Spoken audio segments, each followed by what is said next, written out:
Hello everyone, thank you for tuning in to another Starcraft 2 broadcast. I am Anaris, bringing you continued coverage of the Intel Extreme Masters tournament currently taking place in China. This is going to be a best of series from that tournament between Liquid Jinro, spawning as the Blue Terran, over in the left position against EG.IdrA, spawning as the Red Zerg over in the right hand on GSL dual side. Now, today I've got a bunch of games for you. I've got the continuation of the Watermelon series, we'll just call it that. If you don't know what I'm talking about, you should go to my channel and catch up on some of the videos that have popped up in the past 24 hours. We've also got more Intel Extreme Masters and actually a very interesting Zerg versus Zerg as well. So be sure to look forward to that over the next day or so. Now, let's talk about the match, what we have here lined up today. IDrA and Jinro, two very well-known members of the StarCraft 2 pro scene. Both of them come from Brood War, and IDrA in particular has realized a lot of success with StarCraft 2.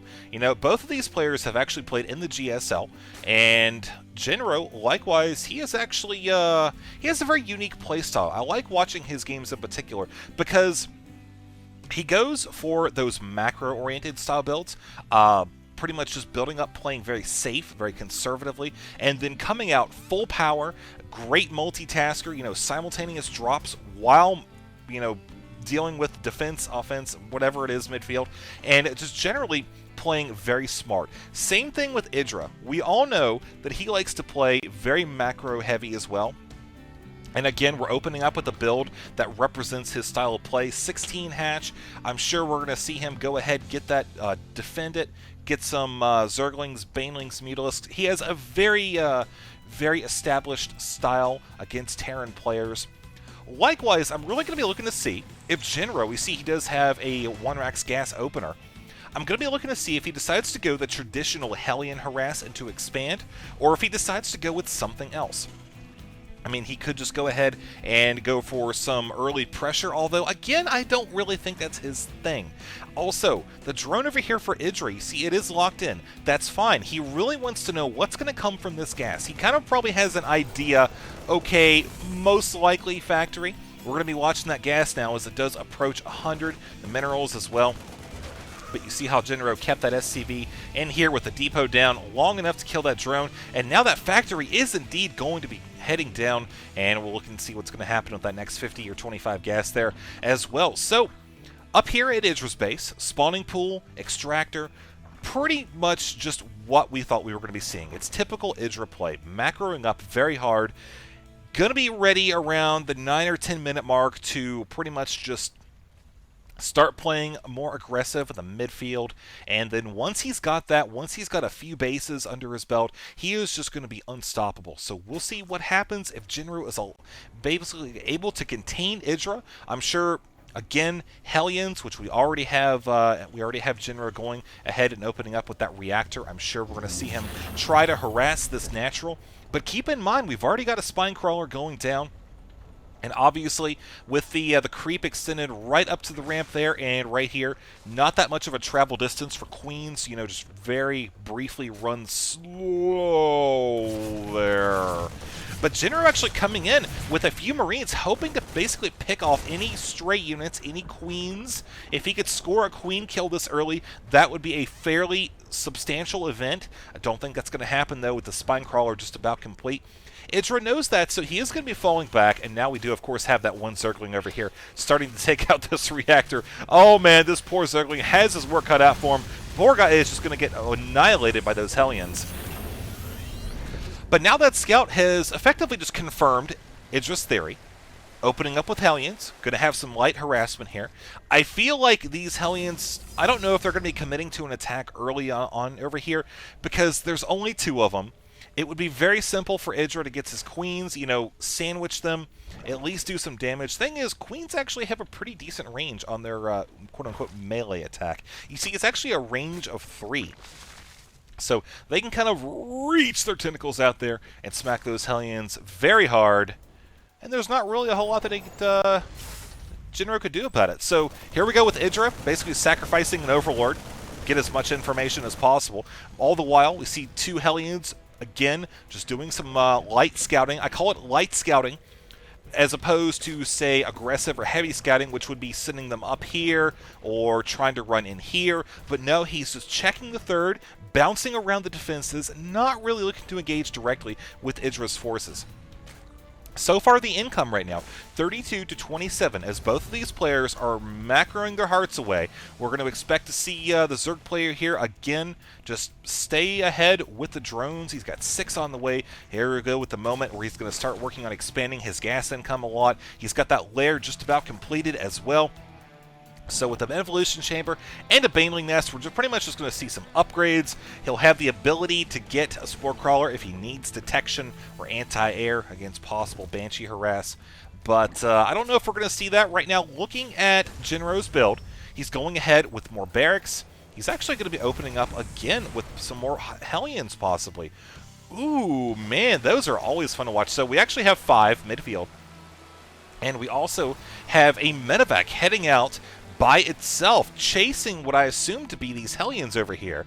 And also 2 Hellions coming up as well. So I'm wondering if Jinro is going to be going for some of that multitasking that he is oh so known for, and possibly hitting with these ones up here at the natural and these ones here at the main. But this medevac, I think she's actually forgot the units there. There we go. Jinro now sending them to load those up, while we have 2 additional Hellions getting ready to head midfield, possibly towards the natural expansion. So we'll keep an eye on that, as they are going to be accumulating over there just outside of the base. Here comes the drop. IDrA does see this. He has the Overlord in position to spot this attack. And here comes the Hellions over at the natural as well. Let's see if we can spot what goes on. Oh, man, nice quick response from Jinro as the Hellions over here in the natural expansion.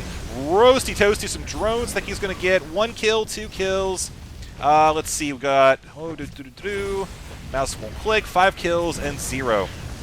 So, overall, we have 13 workers killed, so that's pretty good. Back over here to this one. Ooh, man, those queens looking to come out for some kills today, as this poor medevac has 6 hit points left. These 2 Hellions are forced to retreat. We'll see if anything comes of this drop.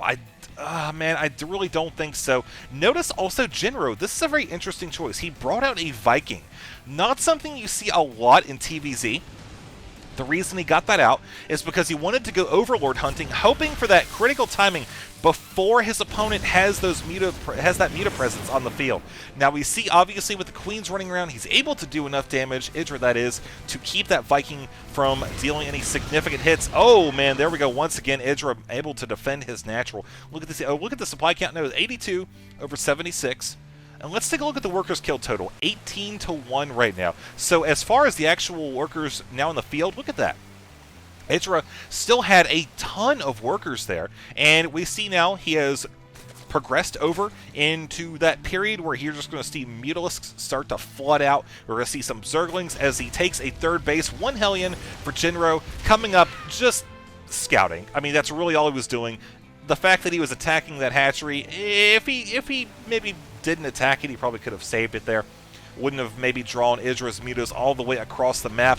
But for the purpose of this, now IDrA is going to be coming down here with his mutas and possibly Zerglings. Although I feel like he's just keeping them on reserve while he scouts out with the mutas. Oh man, he's going to be denying that gas there. Really not a lot that Jinro can do about it. It was canceled. He does get some of that money back.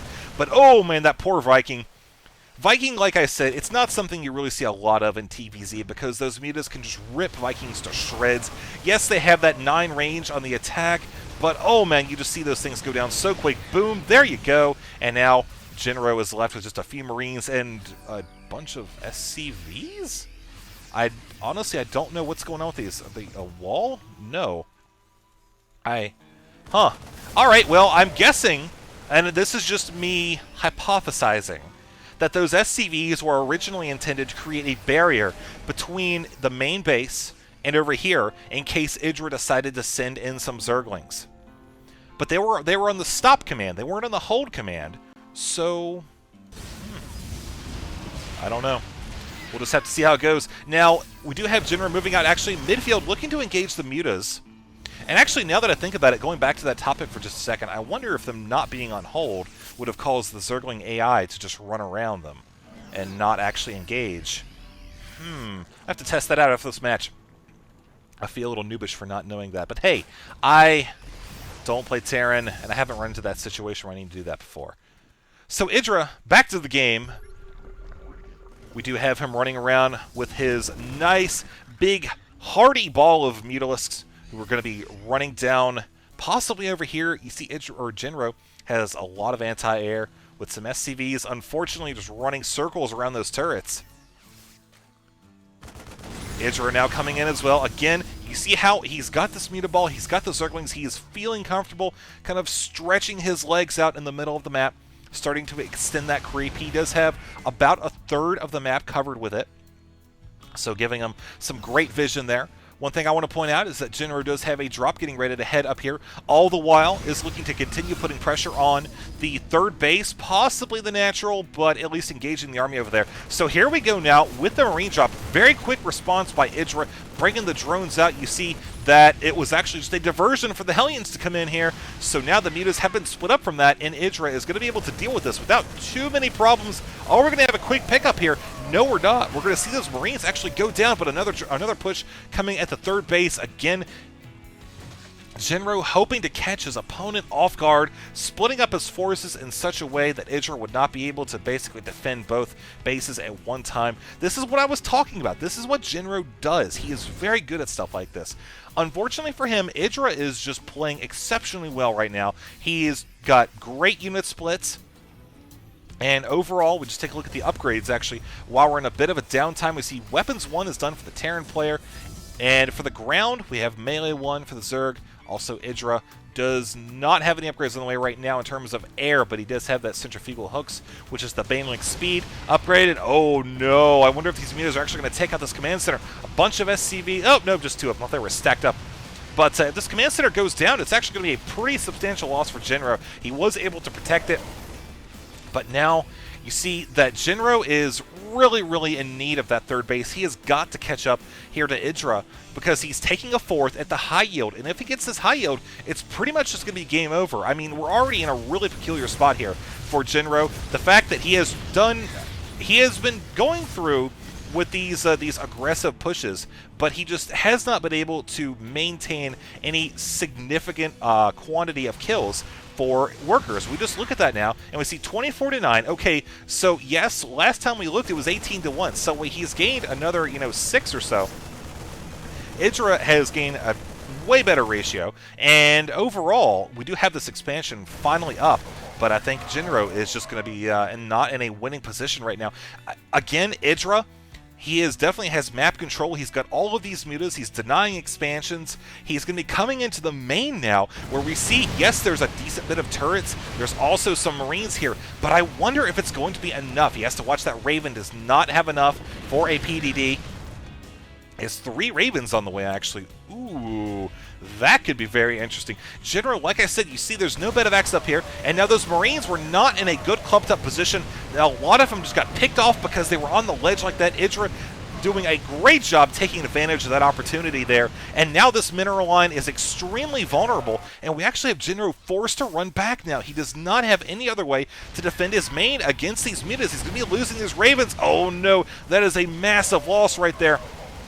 Really counting on those PDDs to bring him into the late game, help defend against those glaive worms bouncing around.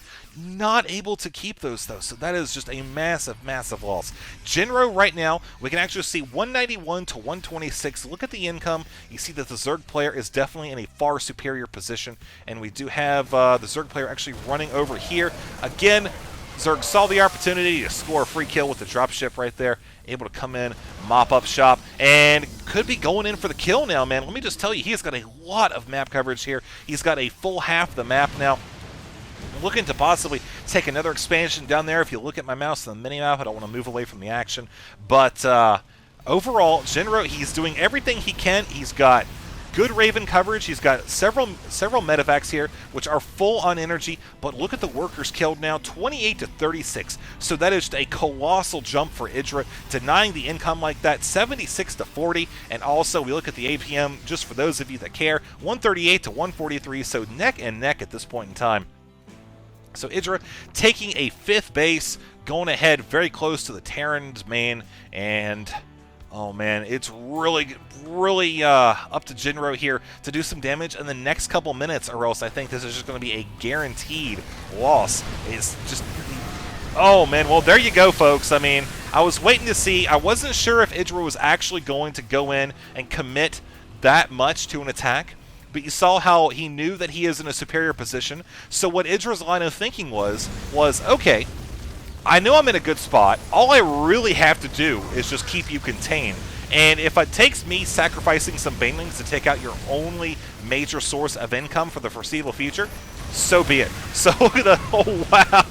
We actually just had a Seeker missile nail a cluster of Zerglings. That's that giant pile of blood right there. All the while, IDrA is able to recover very quickly. You see he has just such a huge presence in the air with all of these mutas. Just look at the unit tab right now. 33 Mutalisks running around in the field. Jinro being chased all the way back home. A couple medevacs, 182 to 77.